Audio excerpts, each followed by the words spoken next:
Bonjour à tous, j'espère que vous m'entendez bien et que la technique fonctionne. Je vous remercie de nous avoir rejoints pour ce webinaire sur le photovoltaïque et le casse-tête assurantiel que ça représente pour beaucoup de personnes. Euh, donc, moi, je suis, contrairement à ce que dit le petit message en dessous, je ne suis pas Aurélie Robert, je suis Florent Dumoulin, chef de projet communication chez AGA. Et je serai accompagné par Benoît Châtelain, agent générali et président de notre groupe de travail climat à la Fédération, de Monsieur Jean-Paul Marquez, expert risque industriel spécialisé en énergie renouvelable, heureusement chez Stelliant, et Monsieur Franck Medledge, expert sapiteur photovoltaïque chez Inquest. Je vous propose qu'on démarre tout de suite. Hop. Benoît, donc le marché est assez compliqué de ce que j'ai cru comprendre. Installateurs, poseurs de panneaux photovoltaïques ou même entreprises qui travaillent dans le solaire en général ont beaucoup de difficultés à s'assurer, alors même qu'elles sont plutôt demandeuses et qu'il y en a de plus en plus. Est-ce que tu peux nous donner quelques éléments de contexte sur le marché français, s'il te plaît? Non, on a peut-être un petit problème technique, messieurs, dames.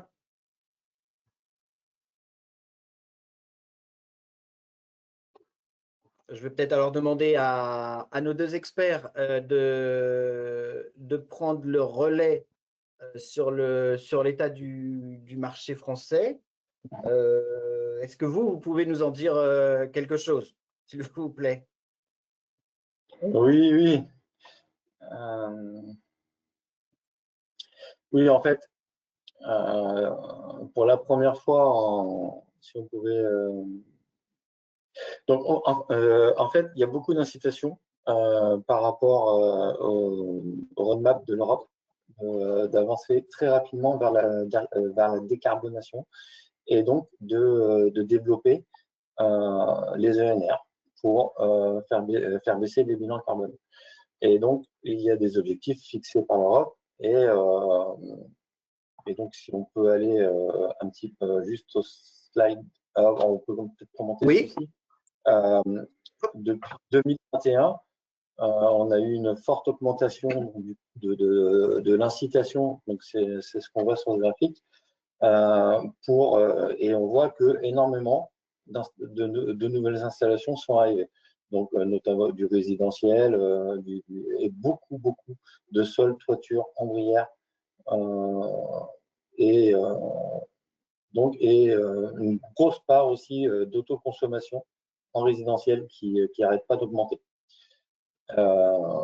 Et ça, c'est dû aux incitations qui font qu'aujourd'hui, sur tous les toits de plus de 500 mètres carrés, on a comment donner l'obligation d'installer du photovoltaïque. Il y a aussi énormément d'ombrières qui commencent à se construire sur les parkings, et tout ça lié aux incitations. Donc là, on peut revenir après, je ne sais plus le slide d'avant parce que c'est passé très vite. Mais oui, donc là, c'était un slide pour illustrer que pour la première fois, on avait dépassé 2% finalement de l'énergie totale produite. On voit quand même que parmi les renouvelables, le solaire doit encore beaucoup progresser et doit beaucoup progresser, je pense. Voilà. Donc, si on va après, juste derrière. On a récupéré Benoît, peut-être? Ouais. Non. On va voir s'il veut intervenir. Non, ça n'a pas l'air de refonctionner. Bon, bah pardon, je vous laisse continuer. Donc, en gros, on avait un objectif à l'horizon de 2020 d'atteindre 23% de part d'énergie renouvelable dans la consommation en France. Et en fait, on est à 20,7% en 2022. Donc, un objectif de 2 ans avant, on l'a en 2020, on est encore en retard dessus. Donc ça, et après, bon, ça doit encore s'accélérer parce qu'on doit atteindre 33% en 2030.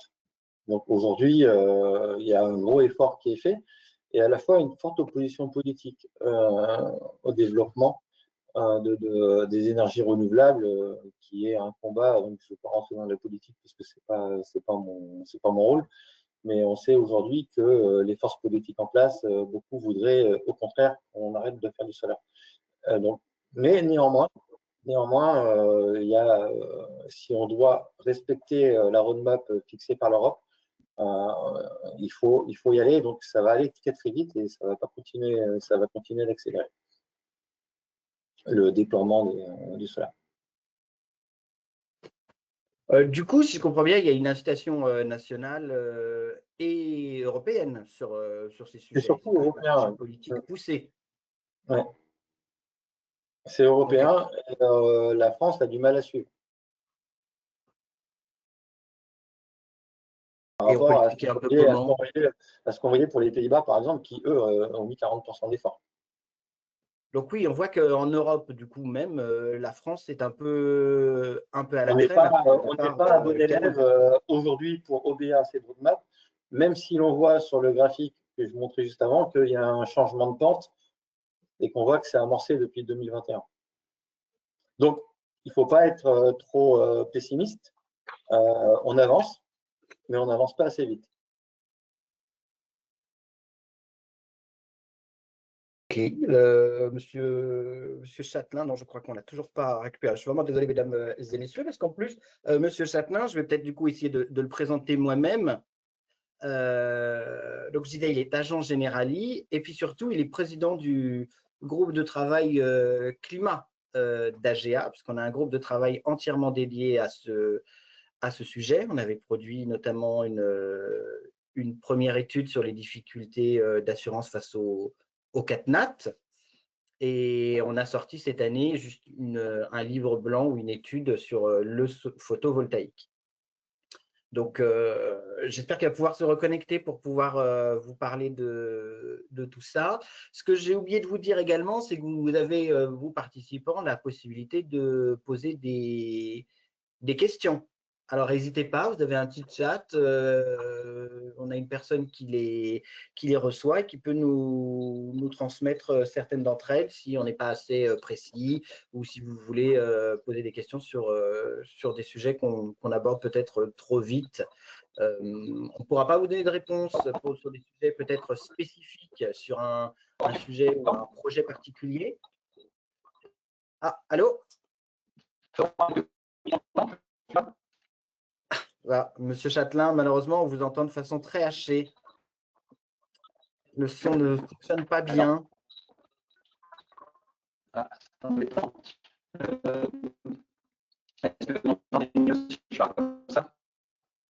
Non, vraiment, on ne vous comprend pas.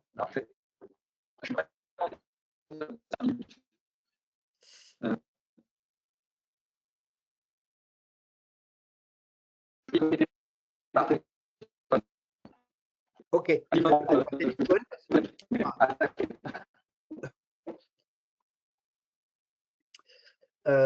Du coup, je continue ma présentation du groupe de travail climat en attendant qu'on récupère M. Châtelain.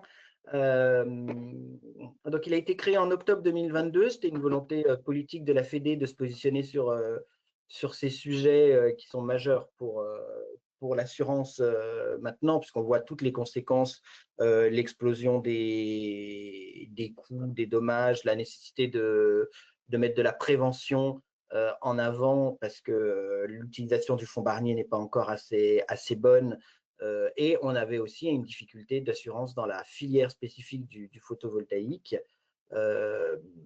Et on a réuni 15 agents généraux issus de tous les réseaux d'agents présents en France pour avoir des retours d'expérience de tout le monde et permettre du coup d'apporter des réflexions les plus pertinentes et les plus adaptées possibles aux agents généraux et aux difficultés qu'ils rencontrent. Et donc, cette année, nous avons fait une étude sur la filière photovoltaïque, où on a constaté certaines difficultés. Par exemple, on a interrogé des agents généraux, et ils sont 73% à nous assurer qu'ils rencontrent des difficultés, voire n'arrivent pas à assurer un bien équipé de plusieurs panneaux photovoltaïques. Ils sont aussi beaucoup à rencontrer des difficultés à couvrir les entreprises qui créent ou qui posent des panneaux photovoltaïques. Donc là, pour l'instant, nous, dans le webinaire, on est plutôt du côté entreprise jusqu'à présent. Et les compagnies, en fait, mettent de nombreuses garanties qui peuvent parfois s'apparenter à une forme d'exclusion, parce qu'elles demandent à des choses des notices très techniques sur l'ensemble des produits, que ce soit tant sur le panneau, que ce soit sur le pied, que ce soit sur le toit sur lequel peuvent être posés ces panneaux. Voilà, c'est parfois très compliqué de construire un dossier. Vous voyez sur les normes techniques, où il y a aussi certaines marques qui sont privilégiées. Il y a le respect de la pose du panneau selon les normes du fabricant qui doit être prouvé. Il n'y a pas d'obligation de maintenance, mais les compagnies demandent des preuves de maintenance. Enfin, il y a plein de biais par lesquels les compagnies arrivent à rendre difficile la souscription. Alors, elles ne le font pas méchamment parce qu'elles ne veulent pas assurer. C'est parce que c'est une technologie très dynamique, on va le voir plus tard, et que du coup, on n'a pas beaucoup de recul sur ces technologies. Il y a aussi tous les risques incendies liés aux panneaux photovoltaïques, puisqu'il y a une dizaine d'années, il y avait une très forte sinistralité sur ces panneaux. Et oui, non. Donc, je reprends. Il y avait une très forte sinistralité sur ces panneaux, que ce soit tant sur les bâtiments industriels qu'individuels. Et les compagnies sont un peu restées sur cette vision et sur cette frilosité. D'autant que, en cas de présence d'un panneau photovoltaïque sur des bâtiments, en cas d'incendie, les pompiers n'interviennent pas forcément et laissent le bâtiment brûler pour s'éviter de subir un arc électrique, en fait, tout simplement conduit par l'eau utilisée pour éteindre l'incendie, et qu'eux-mêmes soient électrocutés. Donc, souvent, ils peuvent laisser le bâtiment brûler. Donc, la sinistralité, pour le coup, est totale et le coût est énorme. Et du coup, les compagnies, nous, dans notre étude, on a vraiment constaté de grosses difficultés pour vous, agents, à pouvoir assurer constructeurs, poseurs et clients du photovoltaïque. Peut-être que messieurs Marquez ou Medlej veulent intervenir sur ces difficultés du secteur à s'assurer. Oui, oui, bien sûr. Alors, sur la difficulté de s'assurer en ce qui concerne les biens équipés de panneaux photovoltaïques, il y a beaucoup de choses à dire. Le photovoltaïque, de toute manière, a toujours eu une image un petit peu négative parce que ça représente, il est vrai, un risque non négligeable pour l'assureur, et ce pour diverses raisons. Vous l'évoquiez tout à l'heure, donc déjà, on parle souvent du manque de compétences des installateurs. Alors, les installateurs PV ont depuis longtemps une assez mauvaise réputation. On a toujours en tête l'image du pizzaïolo qui se reconvertit en installateur photovoltaïque. Donc ça, c'est une légende. Ça a peut-être existé, mais ça reste une légende. Le point positif, c'est qu'aujourd'hui, quand même, le secteur s'est vraiment amélioré. Ça s'est assaini, ça s'est professionnalisé depuis les années 2010. Mais en contrepartie, il y a de plus en plus d'installations photovoltaïques. C'est un risque qui est souvent aussi couvert par les médias. Dès qu'on a un incendie, par exemple, on en entend parler dans tous les journaux locaux. Et on voit encore, ça je le vois tous les jours en expertise, on voit encore de tout, on voit encore des installateurs qui n'ont pas suffisamment de compétences pour le faire. Alors, contrairement à d'autres domaines, Dans le photovoltaïque, il n'y a pas vraiment d'acteurs nationaux reconnus. On n'a pas de société qui a une emprise France entière et qui soit connue et reconnue pour ses compétences dans le domaine. On va intervenir on va avoir des acteurs locaux et dans chaque région, dans chaque département, on va avoir des professionnels respectables et d'autres qui le sont peut-être un petit peu moins. Il faut toujours garder en tête aussi une chose, c'est que en photovoltaïque, on va rejoindre deux compétences qui ne sont pas forcément liées. D'une part, on a les compétences électriques, donc tout ce qui est vraiment connexion et autres, mais on a aussi des fois des compétences de couvreur, de couverture. Et c'est particulièrement vrai dès lors qu'on est sur des installations intégrées au bâti où le panneau va faire office de couvert. Donc, il y a une complexité à ce niveau-là et on a des profils d'entreprise qui sont quand même très variés et pas toujours adaptés à ces domaines-là. Ensuite, c'est un point aussi qui est important, qu'on doit avoir en tête, c'est que c'est une technologie, c'est une filière avec des techniques qui évoluent extrêmement rapidement comparativement à d'autres domaines. C'est une caractéristique propre au domaine du photovoltaïque. Ce sont des technologies qui évoluent régulièrement, peut-être on va dire allez, tous les 6 mois, vous allez avoir des nouveaux panneaux avec des rendements plus importants, plus de puissance, des dimensions différentes. Et les conséquences directes pour tout ça, c'est qu'au niveau des installateurs, ils doivent toujours s'adapter aux nouvelles technologies, aux nouveaux modes de pose. Et forcément, ça crée des problématiques au niveau de la pose. Mais si on va plus loin, on a aussi des problématiques au niveau des fabricants eux-mêmes. Parce que comme on a des technologies qui évoluent très régulièrement, finalement, on n'a pas de retour d'expérience comme on peut l'avoir dans d'autres domaines. On se retrouve des fois avec des désordres sur des panneaux, des installations après 7, 8 années d'existence, sans avoir vraiment le recul nécessaire pour pouvoir l'analyser d'un point de vue technique correctement. Donc voilà, et encore une fois, vous évoquiez tout à l'heure aussi la problématique de la maintenance. Alors, ça, c'est un point sur lequel moi j'insiste très régulièrement et c'est l'un des points principaux et je dirais même que c'est l'un des points faciles à régler dans le domaine du photovoltaïque. C'est un processus technique industriel et comme dans tous les processus techniques, on a un besoin de maintenance. Que ce soit sur des grosses installations, des installations de particuliers, il y a quand même des opérations de maintenance qui doivent être réalisées régulièrement pour s'assurer que notre installation elle va tenir 20 ou 25 ans comme c'est prévu sur le papier. Et donc, maintenant, ça va avoir un impact en premier lieu sur la productivité du système. Donc, un simple nettoyage des panneaux, par exemple, on peut commencer par là. Mais c'est ce qui va aussi permettre d'anticiper un certain nombre de désordres. Et vous parliez du risque incendie tout à l'heure. D'une manière générale, l'exploitant, lui, ne va pas voir de signes avant-coureurs, de signes perceptibles qui vont être à l'origine d'un départ d'incendie. Mais avec des simples mesures électriques ou des vérifications en thermographie, par exemple, on peut les déceler, ces signes avant-coureurs, et on peut procéder à des interventions de maintenance préventive qui vont justement éviter d'arriver jusqu'au départ d'incendie. Donc la maintenance, c'est quelque chose qui est tout à fait courant dans d'autres domaines. Je crois que dans l'étude d'AGA, on fait la comparaison avec la chaudière. Je pense que c'est un bon exemple parce que tous les propriétaires de chaudières à gaz font intervenir une société pour faire la maintenance régulière sur leur installation. C'est quelque chose qui devrait être facile à mettre en place sur les installations photovoltaïques. Je dirais même que c'est même un marché de développement pour certains professionnels à ce niveau-là. Et puis, pour finir sur ce risque, sur ce que représente le risque photovoltaïque pour l'assureur, il y a parfois une mauvaise interprétation quand même. Il faut déjà distinguer deux choses. La problématique de productivité, c'est plutôt la fiabilité des panneaux, c'est la perte de production au fur et à mesure du temps. C'est pas forcément quelque chose qu'un assureur va regarder, ça ne relève pas de ses garanties. Et ensuite, on a les sinistres. Et les sinistres en photovoltaïque, il y a 3 grands risques. Il y a effectivement l'incendie, il y a le dégât des eaux et il y a la grêle. Le dégât des eaux, c'est quoi? C'est les intégrations bâties que j'évoquais tout à l'heure. Alors ça, on a vu beaucoup d'installations dans les années 2010.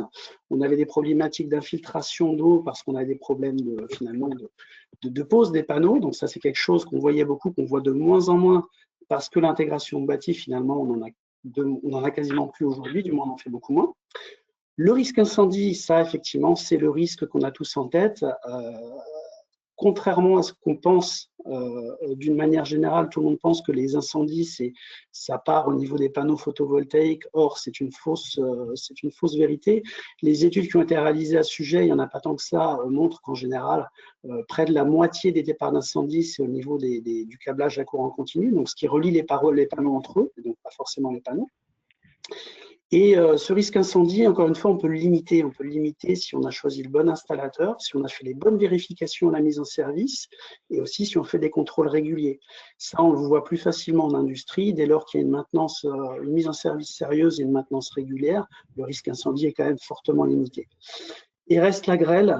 La grêle, alors ça, c'est un peu différent. C'est un risque qu'on a du mal à maîtriser, même s'il y a des normes qui sont établies pour prévoir un petit peu ce risque et dimensionner des panneaux pour supporter au mieux le risque grêle.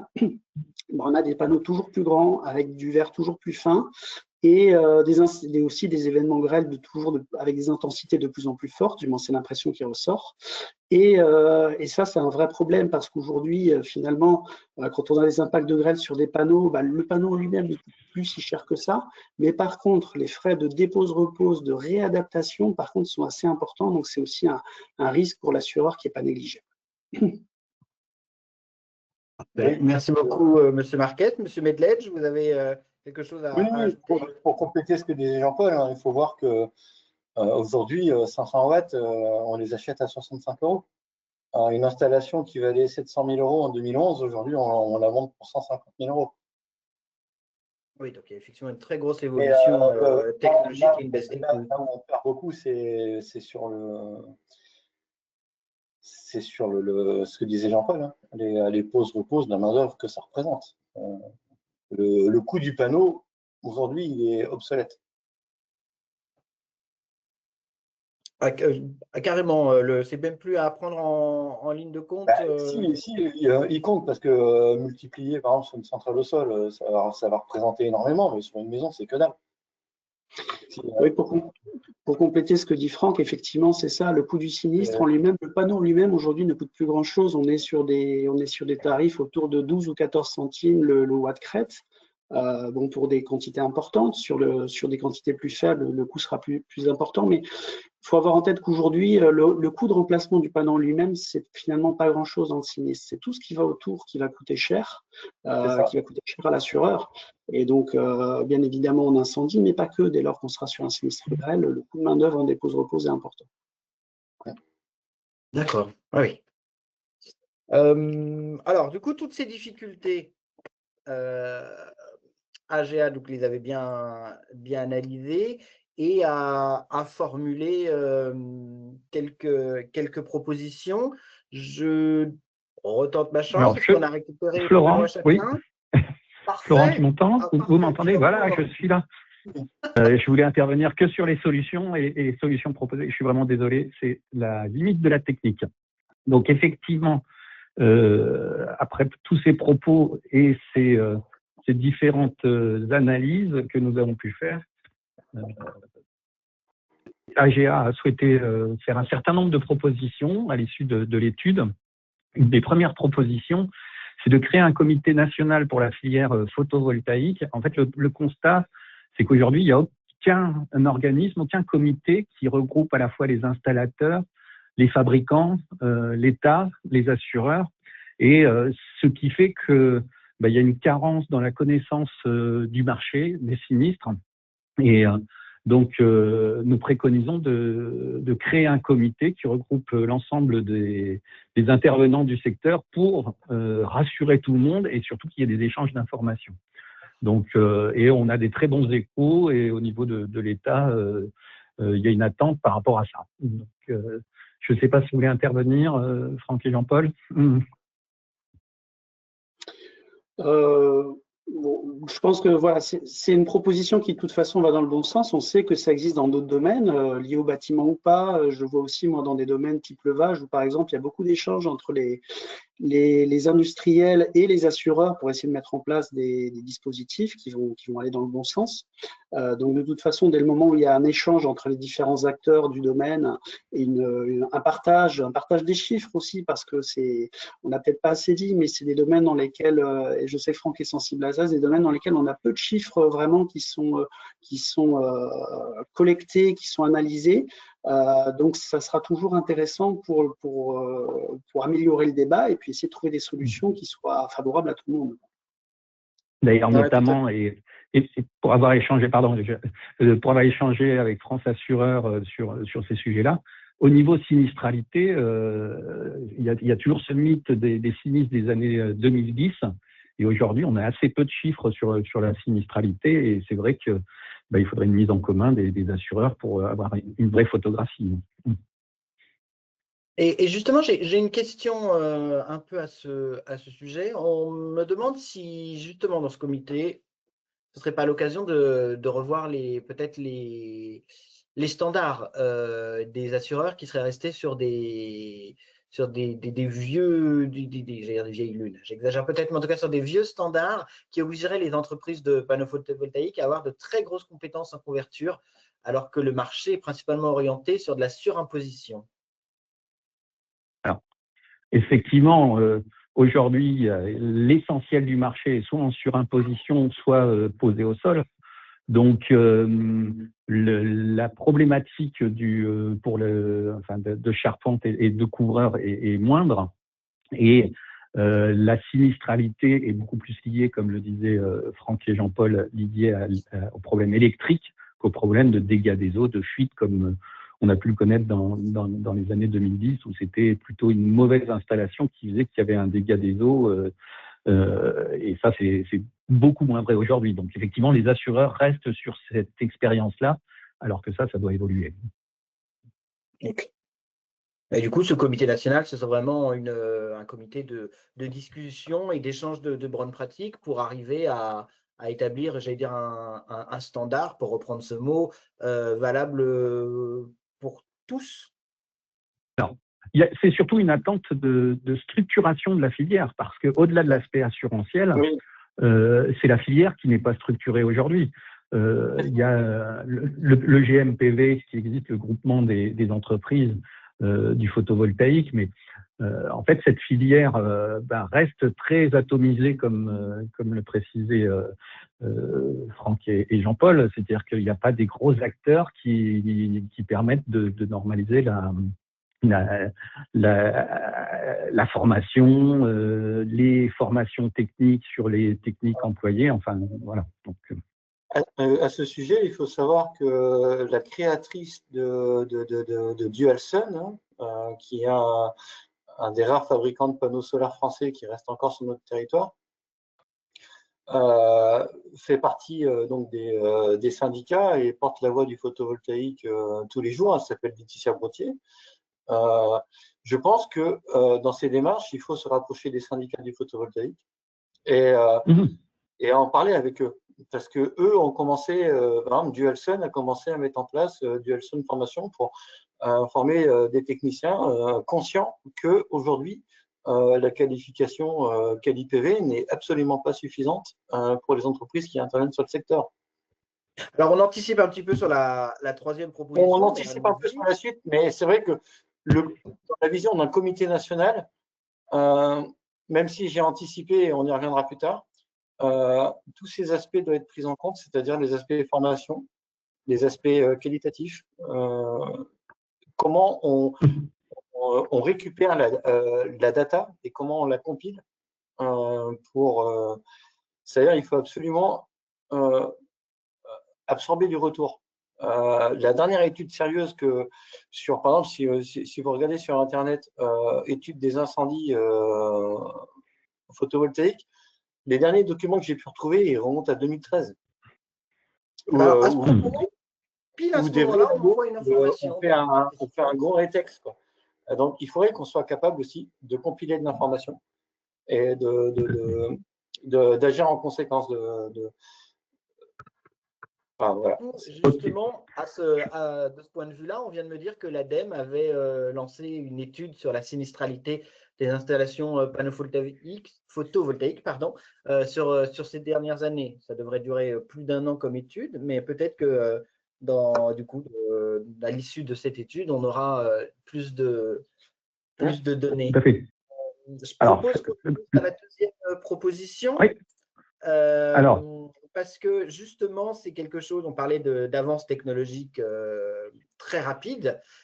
Donc, on proposait chez AGA de lancer un cadre expérimental temporaire pour les installations photovoltaïques. Benoît, est-ce que tu peux nous préciser l'esprit de cette proposition?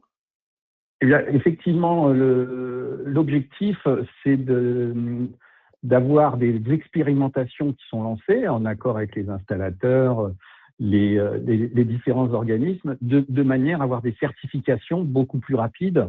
Nous, on est parti sur un cadre 5 ans. C'est-à-dire que pour les assureurs, ils ont besoin d'être rassurés sur des certifications et de manière, alors pas forcément de le faire rentrer en technique courante, mais avoir des différentes validations sur ces installations. Donc, ce qui n'existe pas aujourd'hui. Et en fait, aujourd'hui, il y a un besoin de certification et de faciliter les démarches pour ces certifications. Ça vous paraît un cadre intéressant, M. Medlège, M. Marquez? C'est un sujet qui revient régulièrement dès lors qu'on parle de la responsabilité civile des installateurs de panneaux photovoltaïques. Effectivement, quels systèmes ont-ils le droit d'installer, panneaux, systèmes d'intégration, avec des listes préétablies par les assureurs sur lesquelles on va autoriser et garantir certaines pauses et pas d'autres.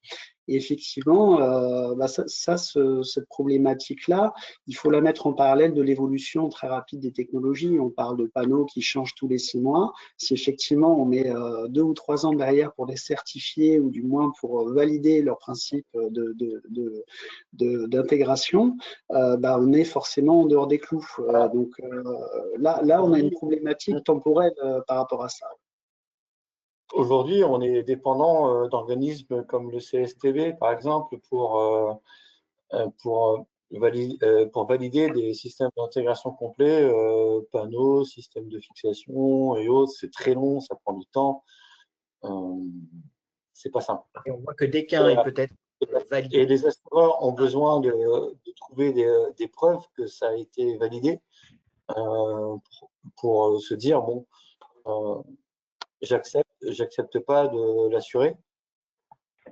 Et je pense que c'est trop limitatif comme cadre parce que ça ira jamais assez vite. Jamais les organismes qui sont chargés du contrôle des systèmes complets n'auront la capacité de répondre à toutes sortes de demandes, tellement les nombres de panneaux sont variés, n'arrêtent pas de changer d'année en année, ne serait-ce que les formats. Aujourd'hui, pour reprendre une installation, bon voilà, il y a une installation qui est détruite, on va la reconstruire. Ça prend plus les mêmes surfaces, les panneaux sont différents, il faut revoir tous les rails, tout le système, tout. Ça coûte un fric fou. Parce que, comme je le disais, comme on a pu le dire,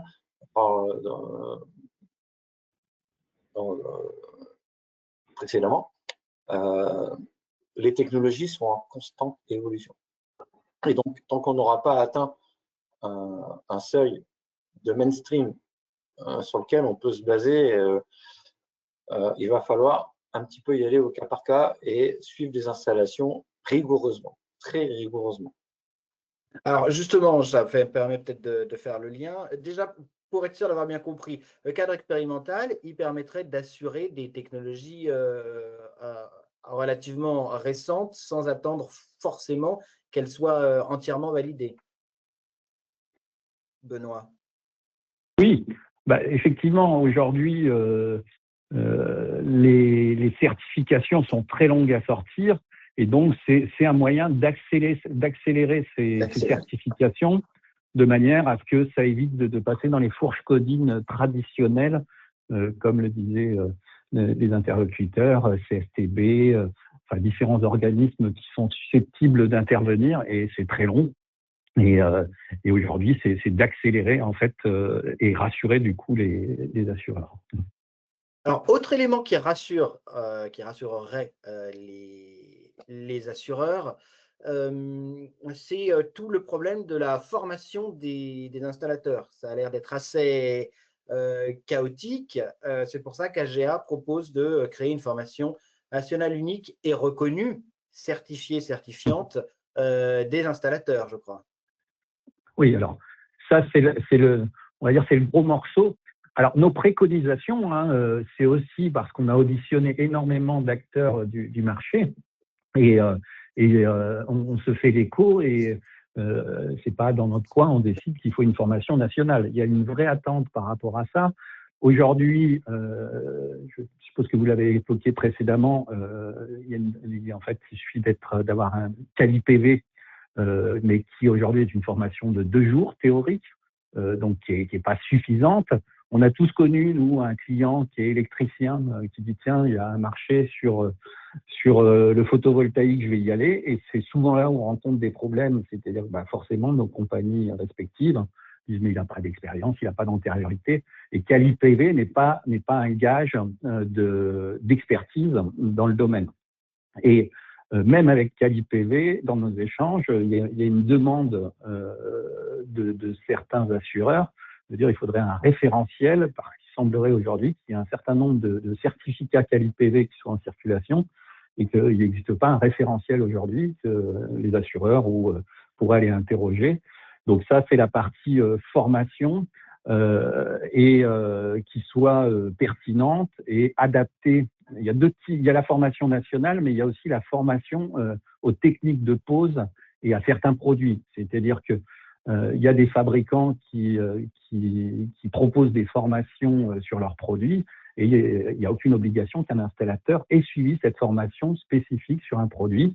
Donc, c'est à la fois une connaissance de l'installation en général, mais aussi l'installation de certains produits, avoir un certificat comme quoi on a suivi cette formation. Oui, ça c'est toujours plus rassurant de pouvoir prouver sa compétence auprès d'un assureur. Derrière se pose la question de la durée de formation, ce que l'on en retient à la fin, ce que l'on en garde, ce que l'on applique sur le terrain. Aujourd'hui, demain, mon employeur me demande de passer une habilitation électrique. Je vais y aller. Étant ingénieur, je vais tout comprendre rapidement. Paf, machin, validé, tac, machin. Après, je vous garantis que des mois après, sur certains sinistres très complexes au niveau électrique, je fais toujours appel à un sapiteur électricien. Il y a un moment donné où il faut se rendre compte. Sapiteur, Franck, une formation délivrée sur un jour ou deux ne suffit pas. Enfin, ne suffit pas. Il faudrait pouvoir derrière suivre que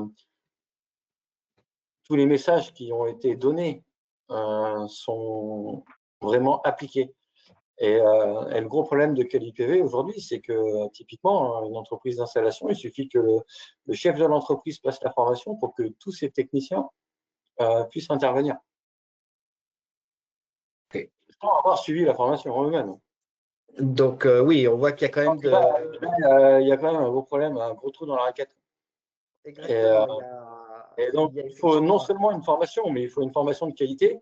Et il faut arrêter de penser que le photovoltaïque, c'est juste 2-3 petites connaissances à absorber en 2 jours. Hein. Moi, ça fait 14 ans que je travaille dans le domaine, où j'ai fait de la recherche et développement en panneaux solaires et autres dans mon cursus. C'est beaucoup plus complexe qu'on ne le pense. Il y a beaucoup plus de choses à savoir qu'on ne le croit pour être vraiment performant dans ce métier. Donc, je pense qu'il y a aussi la qualité de cette formation à mettre en avant. Ça pourrait même être une sorte de BEP, pourquoi pas. Il y a vraiment quelque chose à faire. En fait, il en va de la crédibilité de la filière. C'est-à-dire qu'au-delà de l'assurance habilité, de savoir si comment dire, un prestataire peut être assuré ou pas. C'est une histoire de crédibilité. Il faut des gens qui soient formés. Et puis, comme tu le disais, Franck, en fait, on peut avoir des connaissances pour un type d'installation, mais pas sur l'ensemble des installations photovoltaïques. Il n'y a pas grand-chose à voir entre une 9 kW crête sur la toiture d'un pavillon et un parc avec tracker de 10 MW. Donc, comme on peut le voir dans d'autres domaines, pour les formations type électricité pure, par exemple, il peut y avoir des formations, des qualifications, ou même mieux des certifications, avec différents niveaux, avec différentes compétences, et qui permettraient d'intervenir dans des cas très différents, avec des limites. C'est-à-dire quelqu'un qui a été formé pour des installations de petite dimension n'interviendrait pas forcément sur des toitures industrielles ou autres, quoi. Mais il y a plein de choses à faire, mais c'est vraiment une histoire de… Enfin, faut que la filière reste crédible avec le temps. En fait, il faut éviter de tomber dans le piège de la formation qui prend 2 jours, paf, on met un cachet et on dit, bah, c'est bon. Parce que sinon, on s'en sort pas. Pour conclure sur ce sujet de la formation, d'autant plus que il y a une personne, il suffit qu'il y ait une seule personne dans l'entreprise qui soit formée pour que l'ensemble de l'entreprise puisse agir. Et aujourd'hui, c'est plutôt des formations individuelles que des formations liées à une personne dans l'entreprise. Florent, il faut aller dans ce sens, mais en tout cas, il faut rendre cette formation plus qualitative. Je ne sais pas, en tout cas, il faut qu'on empêche de faux installateurs ou de faire n'importe quoi. Parfait. Je vous propose de passer à la proposition suivante. Exactement, Benoît. Si tu pouvais nous expliquer, parce que je pense que les cours de cassation de jurisprudence, qu'est-ce que ça veut dire? Alors, cette proposition, c'est un peu notre proposition poil à gratter d'AGA. En fait, sans rentrer dans des détails juridiques, il y a un arrêté de la Cour de cassation 2024 qui dit que des panneaux photovoltaïques en surimposition sont un élément dissociable de l'ouvrage par rapport effectivement à des panneaux photovoltaïques en incrustation qui deviennent du coup liés à l'étanchéité et au bâti, enfin à la clôture. Donc cet arrêté de la Cour de cassation, si on l'interprète, ça veut dire que si c'est un élément dissociable, ce n'est plus assujetti à décennale. Donc notre sujet, c'est de dire, puisque les assureurs ne veulent plus assurer en décennale ou trouvent ça risqué, est-ce que la décennale s'applique sur des panneaux photovoltaïques en surimposition? Et alors, posé au sol, la question ne se pose même pas, puisqu'il n'y a aucun contact avec le bâti sur des maisons à toit plat. Cette proposition, pour en avoir échangé avec plusieurs personnes, des pouvoirs publics, de France Assureurs, elle gêne un petit peu, mais ça mérite d'ouvrir le débat sur est-ce que du panneau photovoltaïque est forcément loi Spinetta et rentre dans le cadre de la décennale.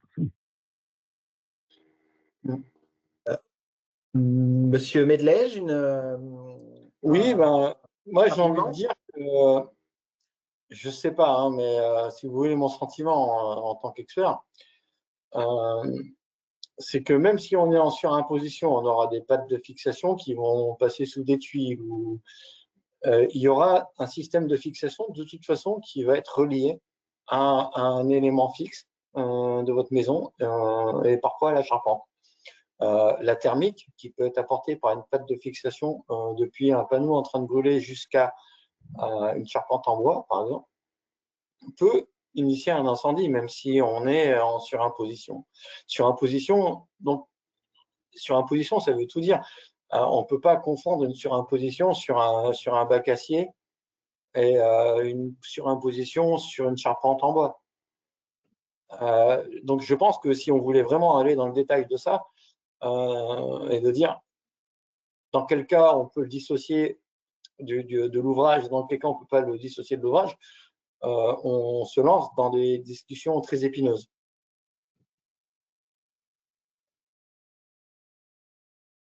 Alors, la notion de dissociable, c'est dans l'absolu quelqu'un qui déménage quitte sa maison, alors je parle pour les particuliers, mais peut partir avec ses panneaux photovoltaïques. Il peut très bien partir avec son installation, elle est dissociable. Donc, voilà. Aujourd'hui, tout ce qui est en surimposition sur des tuiles ou autres, sur des maisons individuelles, parce que je pense que c'est ce qui coûte le plus cher finalement, la maison individuelle. Hein. Pour une prime d'assurance à moins de 100 € par mois, vous en tirez pour 400-500 000 € de frais si la maison brûle. Donc, c'est énorme. Le delta, il est beaucoup plus important que pour une chaîne de panneaux qui crame sur une grosse centrale au sol. Et justement, hein. de ce point de vue-là, on m'a posé une question justement sur les interventions des pompiers.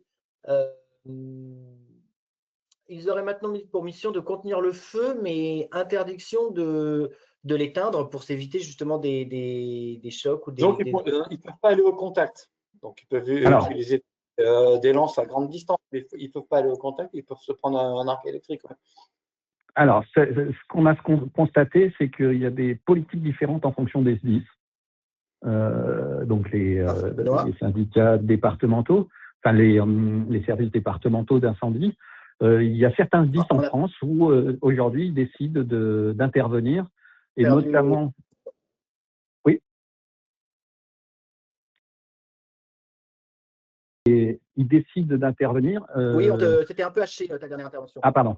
Donc, certains SDIS prennent la décision d'intervenir et notamment la demande, c'est qu'il y ait une coupure générale même sur les maisons individuelles, au même titre que les enseignes, par exemple pour les magasins, et de dire, quand ils arrivent, s'ils peuvent atteindre la coupure générale par l'extérieur, il y a moins de soucis pour l'intervention. D'accord, très bien. Merci. Je propose qu'on avance à la 5e proposition sur la maintenance. Alors, aussi étonnant qu'on puisse paraître, il n'y a pas d'obligation de maintenance sur les panneaux voltaïques, c'est-à-dire qu'on peut les poser, puis on s'en lave les mains en tant qu'installateur. Alors, ça, c'est vrai pour les particuliers et en dessous d'une certaine puissance d'installation. Quand si on est sur une ferme photovoltaïque, il y a je crois que c'est au-dessus de 100 kW, mais nos experts pourront répondre plus précisément. Il y a une obligation de maintenance, et c'est pas une obligation, c'est un intérêt parce que il y a un enjeu financier à avoir une installation qui fonctionne bien. Mais c'est vrai que sur la maison individuelle et la PME, aujourd'hui, il n'y a aucune obligation de maintenance, même si elle est fortement recommandée par certains fabricants. Et que ce qu'on constate souvent, c'est un défaut d'entretien de l'installation qui va provoquer le sinistre. Et puis, il y a aussi une raison toute simple, c'est que il est préconisé un coup de serpillière sur des panneaux photovoltaïques une fois par an pour qu'ils préservent leur rendement, en tout cas les nettoyer. Et c'est aussi la maintenance, ça veut dire garder une installation qui est performante en termes de production d'énergie. Donc, il y a cet aspect-là, et c'est vrai que je ne sais pas si vous l'avez abordé avant, c'était aussi le consuel, donc l'accord de mise en service, c'était dans la même proposition. Aujourd'hui, il y a une installation sur 5 qui est visitée par le consuel, et ça nous semble beaucoup trop peu. Il faudrait renforcer en fait ces visites de consuel, même pour un particulier, qui vient valider que l'installation est bien conforme. J'aurais une remarque à faire là-dessus. Par exemple, typiquement, des feuilles mortes en automne, ça a l'air de rien, hein, mais si vous ne les enlevez pas des panneaux, la cellule qui est en dessous, la feuille morte, elle va chauffer très très fort. Mais vraiment, elle va vraiment s'échauffer très très fort. Pour des raisons électriques très complexes à expliquer, et ce n'est pas le débat. En tout cas, elle va chauffer. Et ne serait-ce que de ne pas régulièrement enlever tout ce qui est en surface des panneaux peut suffire à créer des points chauds, des endroits où, pour un peu qui sont proches du cadre du module, qui pourraient occasionner des courants de fuite. Si c'est proche d'une boîte de jonction, enfin bon bref, ces points chauds peuvent potentiellement engendrer à long terme un incendie.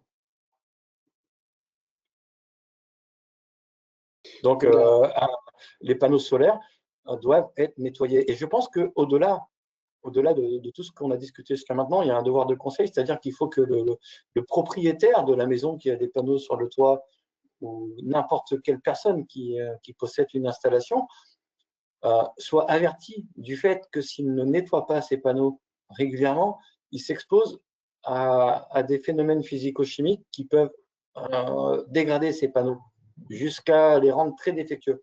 Et ça, aujourd'hui, je pense que c'est très minimisé. Et pourquoi c'est très minimisé? Justement parce que la formation initiale, la formation Calliope ou autre, c'est pas suffisant.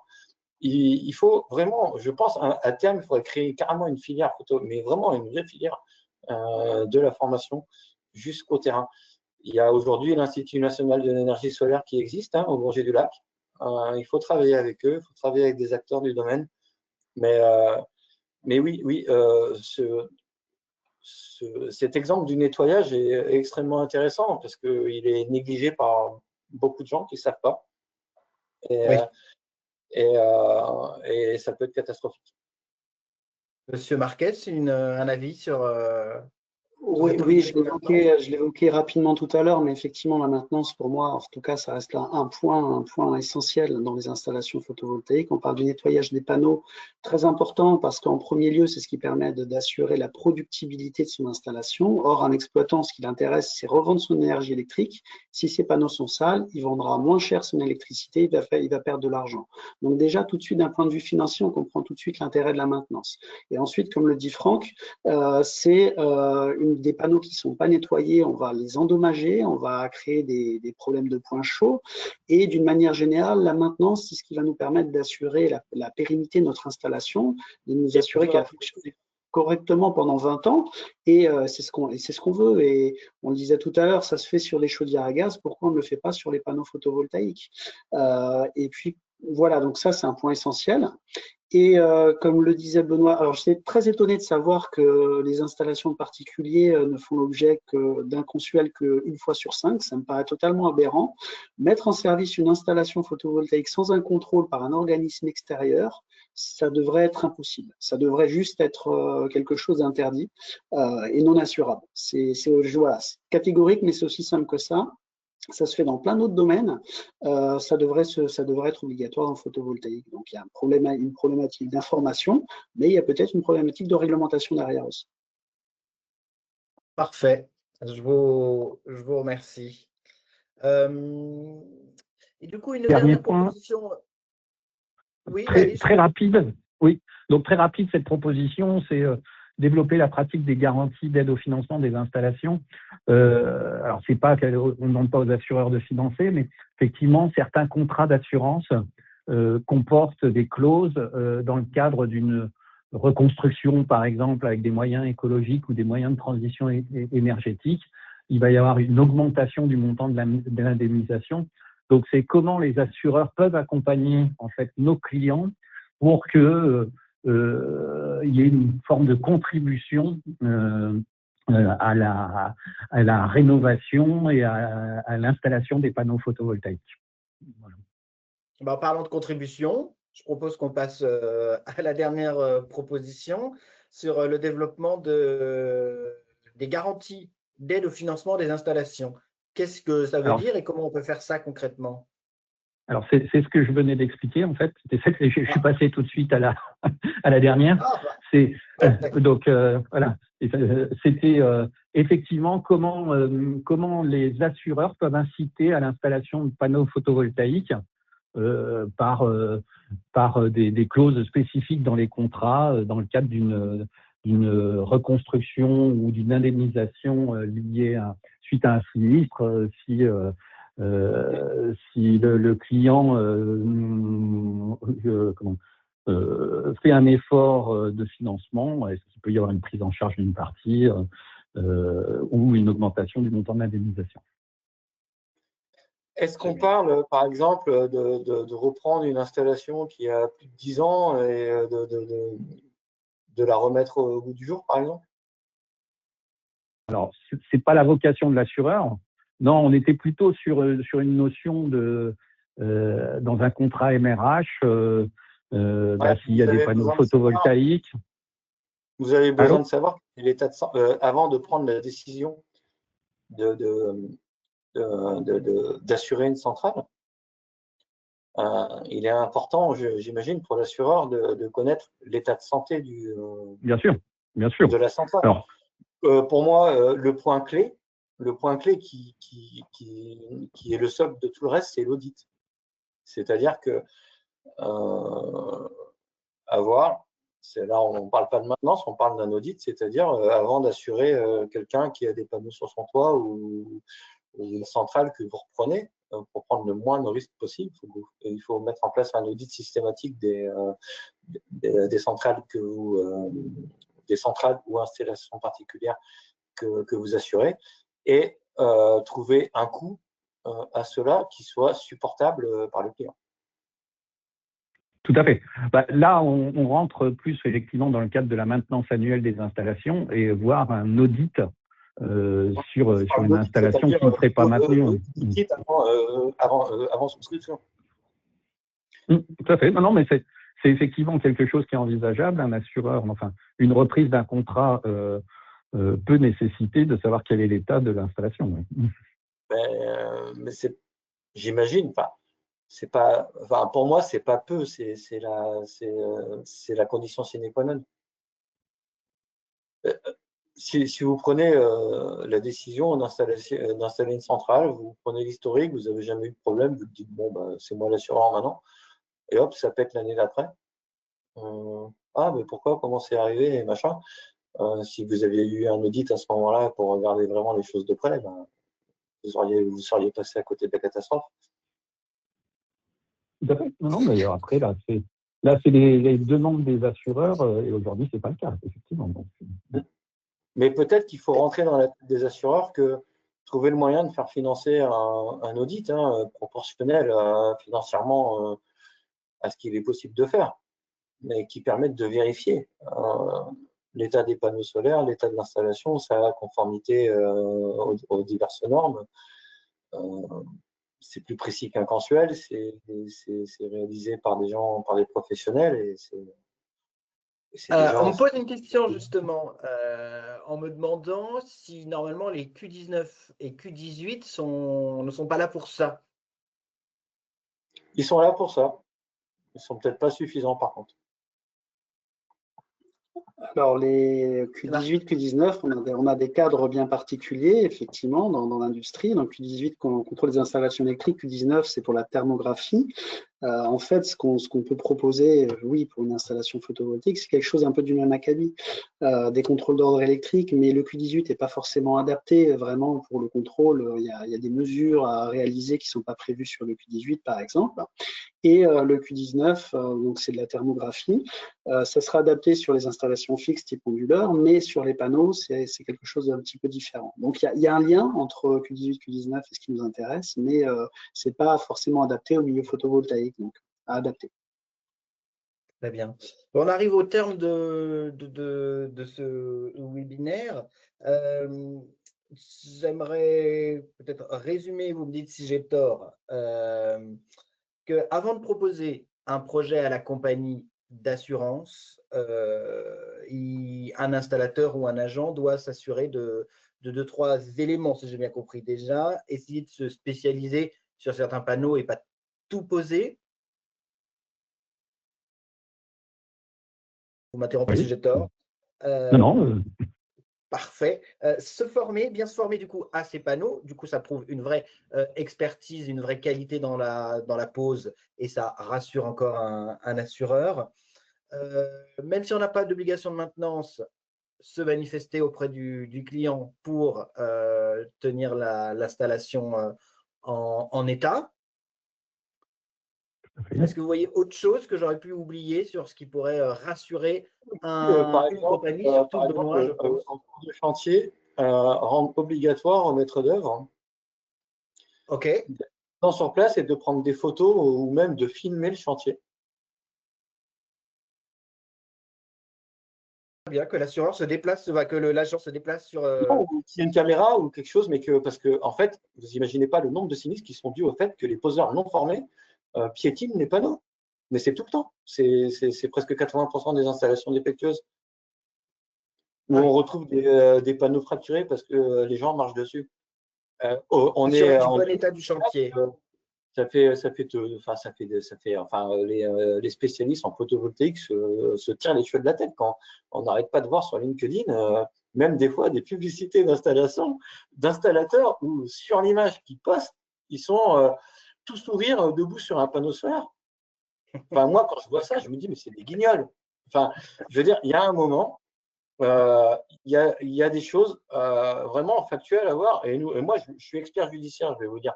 Et là, je suis en train de me battre sur un dossier depuis plus de 2 ans pour prouver qu'il y a des gens qui ont marché comme des éléphants dessus. Alors qu'à l'évidence, c'est ce qui s'est passé. Et pour le prouver, ben, c'est pas simple. Donc, je dois prouver que c'est pas tout le reste pour en arriver à cette conclusion. Vous vous rendez compte un peu du bazar. Oui, effectivement. Donc, à un moment donné aussi, il faut s'assurer que les choses soient bien faites. Voilà, dans les règles de l'art. Et ne serait-ce que mettre une caméra sur le chantier, ne pas accepter que les techniciens fassent n'importe quoi ou pour finir plus vite se mettre à travailler soit hors sécurité, soit de façon malpropre. Il faut le faire. Il faut le faire. C'est difficile à dire, mais il faut le faire. Super, merci. Monsieur Marquez, peut-être une recommandation ou pour l'instant vous êtes d'accord avec tout ce qu'on a dit? Non, je suis d'accord avec ce qui s'est dit, mais bon, en résumé, il y a beaucoup de travail encore à faire, il y a beaucoup de belles choses à faire. C'est une filiale d'avenir, c'est une filiale qui va prendre encore plus de place qu'elle ne le prend aujourd'hui. Et il faut faire les choses bien, avec des gens formés, des gens compétents, et cadrer tout ça, comme on sait le faire chez nous, comme on sait le faire dans plein de domaines. Donc il faut le faire sur le photovoltaïque maintenant, mais il faut le faire intelligemment et il ne faut pas trop traîner non plus. Voilà. Okay. Benoît, un dernier mot? Pour conclure, effectivement, merci de votre écoute à tous. Cette étude a été très importante parce qu'elle est là pour défendre notre métier, nos convictions, et elle a un écho très favorable, que ce soit au niveau des pouvoirs publics, des différentes instances.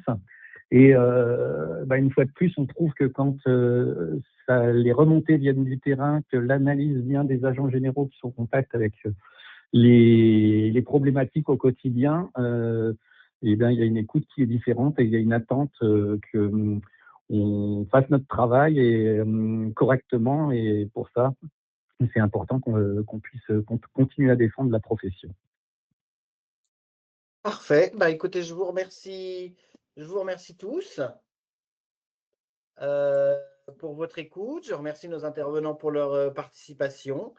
Et je vous dis à bientôt pour un prochain webinaire AGA. Au revoir. Merci, au revoir.